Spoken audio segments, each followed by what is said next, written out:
Iside lang. Paliw ko apres. Ilihog kung apres doon kung maaari mamadala ba. Right mga idol. Mga silver ni siya mga idol. So ato ni check mga idol. Asa inyo dol?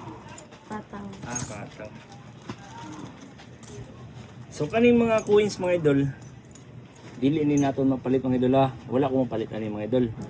So kani pod plated na siya, tatak 925 mga idol pero plated siya. Kani siya stainless o kani mo pod stainless. Kani mga idol unique kay mga idol tanawa. Diwal man. Hindi. Nawa, ayos kayo mga idol Pero check na to mga idol. Matic mga idol. Check na to. Din ni sa idol na kita ni mo sa. Akong ba na nakakita nagdaro siya ba? Mga idol, ang istorya mga idol na uluhan 2004 pa na siya. 2004 pa daw nakita niya mga idol.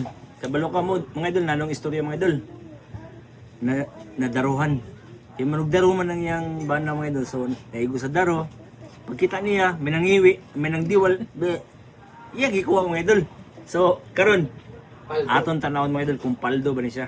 Okay. Nadakot sa diwal-diwal. Mga idol, na siya tatak 925 2002. Tanaw mga idol. 925 2002. So, ani ni siya mga idol. Para dali mga idol.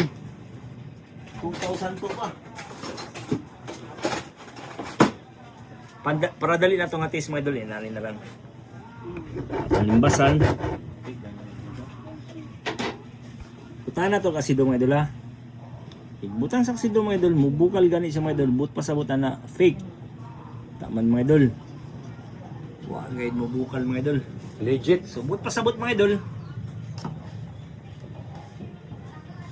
So but pasabot mga idol, ang yang 925 mga idol. Adibit mga idol. Ang yang 925 mga idol. Pure silver. Nagpasiya design, no? Diwal. Dila kayo ba? Diwal. Nakita na ni mga dala sa uma na daruhan. So, timbang ko naton.